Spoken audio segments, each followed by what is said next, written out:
নমস্কার বন্ধুরা, আমি নীলিমা কুকিং শো থেকে আজকে বানাতে চলেছি আমি খিচুড়ি। আমি বানাতে চলেছি যে কামনের চালের খিচুড়ি। আমি আগের বারে দেখিয়েছিলাম শ্যামা চালের পায়েস। আজকে আমি এই কামনের চাল দিয়ে আমি খিচুড়ি বানাবো। কিভাবে বানাচ্ছি আপনারা সাথে থেকে দেখতে থাকুন। গ্যাসটা ধরিয়ে দিচ্ছি, আগে ডালটা ভেজে নিচ্ছি, ভেজে নিয়ে তারপর আমি কিভাবে বসাচ্ছি আপনারা দেখতে থাকুন। আমি ডালটাকে প্রথমে ভেজে নিচ্ছি। ডালটাকে ভেজে নিয়েছি। এবার ডাল বন্ধুরা আমি এবার দিয়ে দিচ্ছি পরিমাণ মতন তেল দিয়ে আমি চাল ডালটা কষে নেব মশলাটাকে। বন্ধুরা আমি দিয়ে দিলাম তেজপাতা প্রথমে, তারপর দিয়ে দিচ্ছি শুকনো লঙ্কা, কারণ বাচ্চারা খাবে, আমি আর কাঁচা লঙ্কা চিড়ে দেবো না।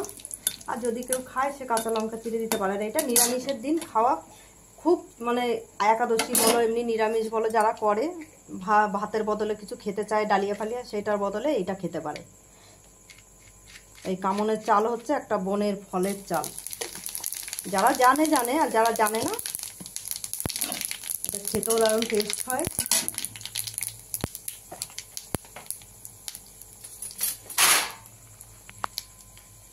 দিয়ে দিচ্ছি আমি প্রথমে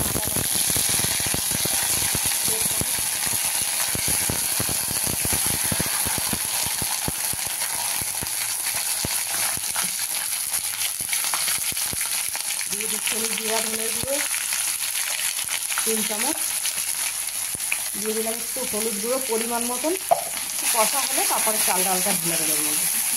হয়ে গেছে বন্ধুরা আমার মশলাটা কষা। আমি দিয়ে দিচ্ছি প্রথমে ডালটা। এই যে আমি চালটাও ধুয়ে নিয়েছি, ধুয়ে এবার দিয়ে দিচ্ছি চালটা। আমি চালটা ঢেলে দিলাম।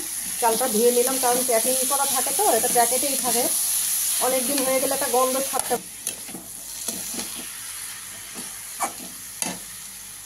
এবার আমি ওই পরিমাণে নুনটা দিয়ে দিচ্ছি, আর সঙ্গে দিয়ে দেবো একটু মিষ্টি। আমি দিয়ে দিচ্ছি এই যে পরিমাণ মতন একটু ঘি দিয়ে দেবো।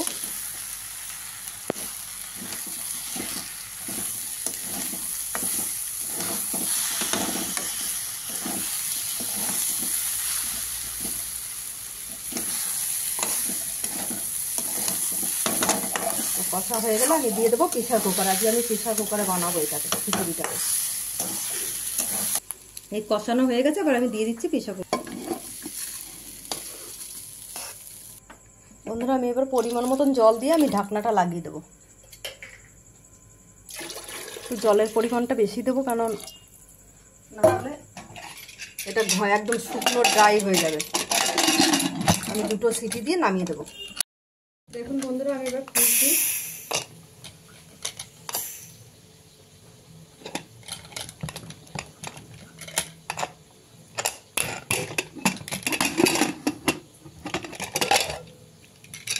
খিচুড়ি একদম সুন্দর হয়েছে, মাখা মাখা একদম।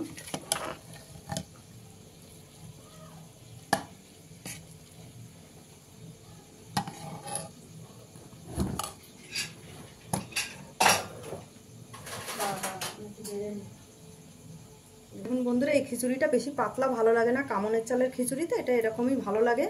যার জন্য এইভাবে বানিয়েছি। আপনাদের ভালো লাগলে আপনারা এইভাবে বাড়িতে বানিয়ে খেয়ে ট্রাই করে দেখতে পারেন। না নীলিমা কুকিং শোটিকে আপনারা সাবস্ক্রাইব, লাইক, কমেন্ট, শেয়ার করে দেবেন।